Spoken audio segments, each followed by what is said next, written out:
Good evening and welcome to State of Business on Art Television. I'm Tamiru Nimsat. Let's have a look at the headlines. Sri Lanka's economy achieves highest economic growth since 2021. Sri Lanka and Australia strengthen bilateral trade ties. News in detail. Sri Lanka's economy surged by 5.5% year-on-year in the third quarter of 2024, marking its strongest growth since 2021 and continuing the recovery momentum observed since September 2023. The quarter-on-quarter growth also improved, surpassing the 4.7% growth in the second quarter of 2024, according to the Department of Census and Statistics. Industry contributed 27.3% to GDP, growing by 10.8%, driven by manufacturing and construction. Services sector, the largest contributor, accounted for 55.5% of GDP, expanded by 2.6%, led by tourism and IT. Agriculture sector, which represents 8.2% of GDP, grew by 3%, supported by increases in cereal production, tea cultivation and marine fishing. Taxes less subsidies on products grew significantly by 13.3%. Interest rates declined, eased credit supply to the private sector, stimulating economic activities. Export and import growth boosted forward and backward linkages, particularly in apparel and construction. Foreign exchange strengthened with tourism earnings and workers' remittances bolstered Sri Lanka's foreign currency reserves, stabilizing the rupee.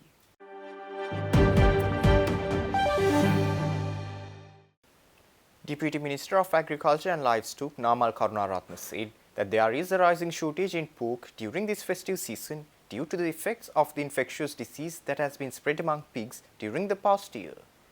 The minister said that discussions were held with stakeholders from government and pig farmers to make an action plan to mitigate the spread of the disease as soon as possible. විශේෂයෙන්ම මේ virus එක විශාල වශයෙන් පැතිරලා ගිහින් මේ ඌරන් විශාල වශයෙන් මැරිලා ඊට පස්සේ ගොවි ජනතාවට ඔවුන් ඉවත් කර ගැනීමේ ගැටලුවක් දක්වා මේක ඇවිල්ලා තියෙනවා. ඒ නිසා විශේෂයෙන්ම උත්සව සමය ගත්තොත් එහෙම මේ මස් සම්බන්ධයෙන් ගත්තාම ගැටලුකාරී තත්ත්වයකට නිර්මාණය වෙලා තිබෙනවා. ඉතින් ඒ නිසා මේ සම්බන්ධව පෞද්ගලික දවස්වලත් අපි සාකච්ඡා කීපයක්ම කරා ඊට අදාළ සංවිධානත් එක්ක අද දවසේ අපේ අමාත්‍යාංශයේ ඊට අදාළ සියලුම නිලධාරී අතිරේක ලේකම්වරු මේ සියලු දෙනාමත් සම්බන්ධ කරගෙන ඒ සූකර කර්මාන්තයට අදාළ සංවිධානවල වගකීම් සමග අද සාකච්ඡාවක් තිබුණා. විශේෂයෙන්ම එතනදී අපි තීන්දුව తీරන කීපයක්ම ගත්තා. ඒකෙදී එකක් තමයි මෙම විස බීජය රටින් ඉවත් කරගන්න ඕනේ. ඊට අදාළ මේ වෙනකොටත් අපේ නිලධාරීන් පසුවෛද්‍යවරු මැදිහත් වෙමින් ඉන්නවා. මේක තවදුරටත් වේගවත් කරන්න අපි තීරණයක් ගත්තා. ඒ වගේම තමයි මෙම සත්තු ප්‍රවාහනය කිරීමේදී ක්‍රමවේදයක් හැදිලා තිබුණා. නීත්‍යානුකූල නොවන ක්‍රමවේදයක්. විශේෂයෙන්ම රජයේ නිල අවසරයකින් තොරව කිසියම් හිටපු අධ්‍යක්ෂ ජනරාල් කෙනෙක්ගේ ලියුමක් පාවිච්චි කරලා යම් අය මේ සත්තු ප්‍රවාහනය කිරීමට අදාළ බලපත්‍ර නිකුත් කිරීමේ ක්‍රියාවලියක් සිද්ධ වෙලා තිබුණා. ඒක සම්පූර්ණයෙන් තහනම් කරන්න තීන්දුවක් ගත්තා.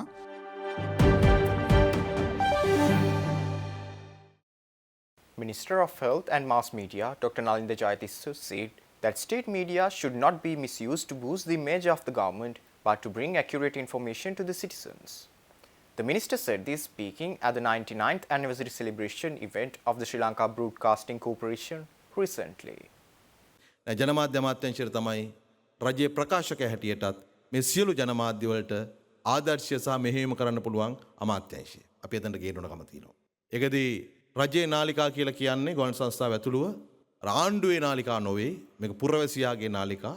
පුරවැසියා වෙනුවෙන් කටයුතු කිරීම.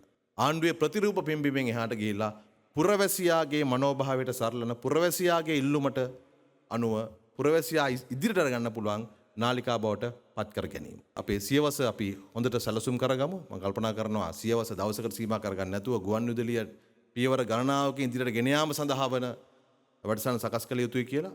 අනිත් පැත්තෙන් දේශීය විදේශීය සංචාරකයන් ආකර්ෂණය කරගන්න ඔවුන්ට යම් දැනුමක් අධ්‍යාපනයක් ලබා දෙන තැනක් බවට මේ ජාතික ගුවන්විදුලිය පත් කරගන්නත් ඕන. මේවා ඔබේ අත්දැකීම් සහිතව අපිට ඉදිරියට සාකච්ඡා කරන්න පුළුවන්. ඔබ තමයි ගුවන්විදුලිය ගැන දන්නේ.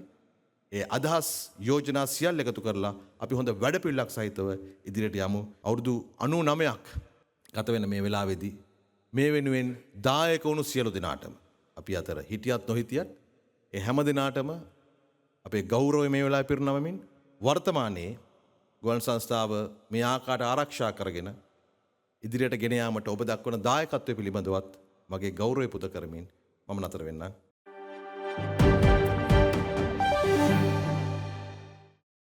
Stay tuned. We will return after this short commercial break.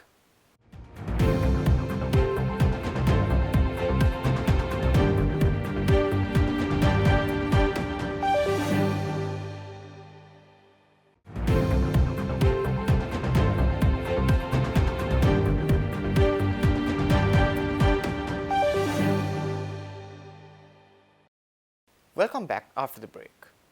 The Australian High Commissioner to Sri Lanka, Paul Stevens, met with Export Development Board Chairman Mangala Vijayasinghe to bolster the long-standing trade and investment relationship between the two nations recently. In 2023, Australia was ranked as Sri Lanka's 11th largest export destination, with exports valued at $226.51 million and imports at $185.89 million, resulting in a $40 million trade surplus for Sri Lanka. The High Commissioner highlighted opportunities for Australian investments in Sri Lanka's mineral sector and potential joint ventures in export-led manufacturing and processing. One promising initiative discussed involved transforming Sri Lanka into a commodity hub for value-added Australian agricultural exports, leveraging free and preferential trade agreements. The EDB identified also potential to expand exports in plastics and rubber products, fish and shellfish, tea and paper products, emphasizing opportunities in both traditional and emerging sectors.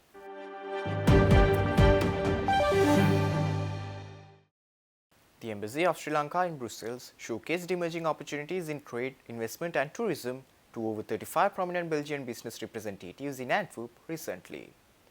Minister Tavishya Mullegamgode emphasized the nation's strategic location in the Indian Ocean and its potential for mutual collaboration with the Belgian private sector. She highlighted Sri Lanka's strengths across key economic sectors and encouraged Antwerp's business community to explore partnerships and investments. The event also featured remarks by Monique de Decker-Depre, Honorary Consul of Sri Lanka in Antwerp, who shared her personal experiences visiting Sri Lankan factories, including those operated by Belgian investors. Entrepreneurs from sectors such as diamonds, tea, apparel, cigars, tourism, logistics, renewable energy, and lifestyle projects also participated alongside Belgian journalists and stakeholders. The embassy emphasized the synergies between Antwerp's expertise in logistics and Sri Lanka's strategic maritime location in South Asia.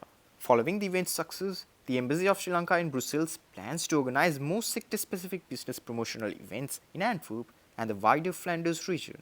The event was part of the economic diplomacy program of Sri Lanka's Ministry of Foreign Affairs, reflecting the country's commitment to deepening trade and investment ties with Belgium.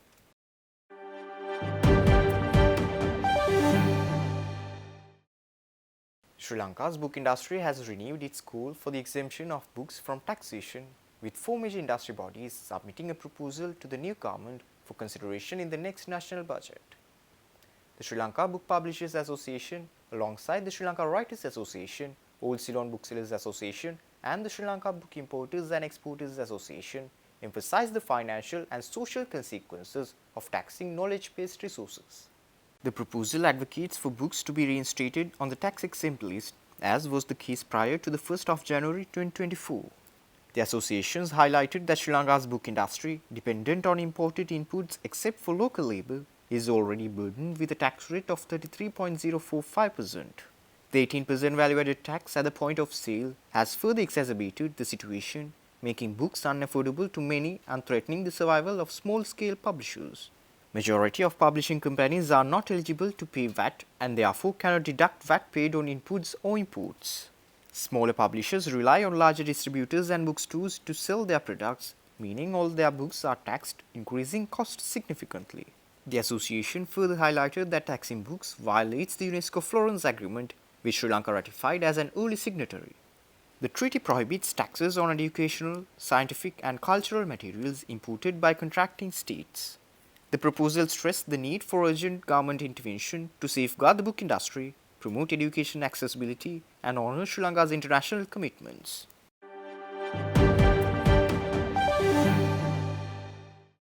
That's all our news for today. For this and more, subscribe to our channel on YouTube and follow us on Facebook. Take care and good night.